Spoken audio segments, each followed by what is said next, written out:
अमरावती महानगरपालिका आयुक्त सौम्य शर्मा चांडक यांनी आज वडाळी गार्डन व तलाव परिसराची सखोल पाहणी करून परिसर स्वच्छ, सुरक्षित व पर्यावरणपूरक करण्यासाठी ठोस निर्देश दिले आहे. यासोबतच गार्डनला आधुनिक रूप देण्यासाठी तयार करण्यात आलेल्या नव्या आराखड्याची माहिती त्यांनी यावेळी दिली. शहरातील हरित व नैसर्गिक ठिकाणाचे सुशोभीकरण, सर्वांगीण विकास साधण्याच्या दृष्टीने वडाळी परिसर हा महत्त्वाचा केंद्रबिंदू असून नागरिकांना आरोग्यदायी व आकर्षक सार्वजनिक जागा मिळावी या हेतूने प्रकल्प हाती घेण्यात येत आहे. वडाळी तलाव परिसर हे शहरालगत मोजके पर्यटन स्थळांपैकी महत्त्वाचे स्थळ असून प्रामुख्याने वडाळी व छत्री तलावाचा समावेश आहे. शेतीला सौंदर्यीकरणाचे काम सुरू झाले असून आता वडाळी तलावाच्या सौंदर्यीकरणाचा कामही अमृत सरोवर भाग 2 योजनेअंतर्गत 20 कोटी खर्च करून केला जाणार असून मनपाद्वारे यासाठी शासनाकडे प्रस्ताव पाठवण्यात आला आहे. बांबू गार्डन, वडाळी उद्यान हे तिन्ही प्रेक्षणीय ठिकाणे जवळजवळ असल्यामुळे वडाळी तलावातील शुद्ध हवा, पाण्याच्या शुद्ध पाणी व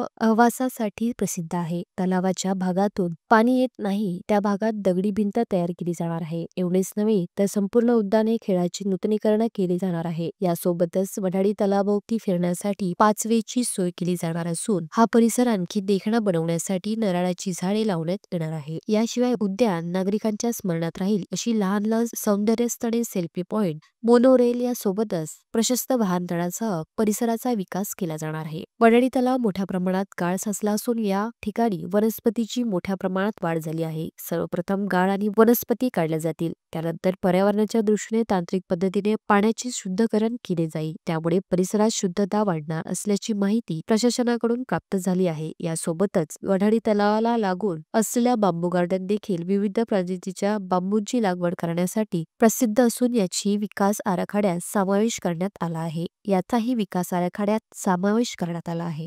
आतापर्यंत राजहंस टुरिझमच्या अखत्यारीत असलेली ही जागा आता पुन्हा एकदा नव्याने शहरातील पर्यटकांसाठी उपलब्ध करण्यात येणार आहे.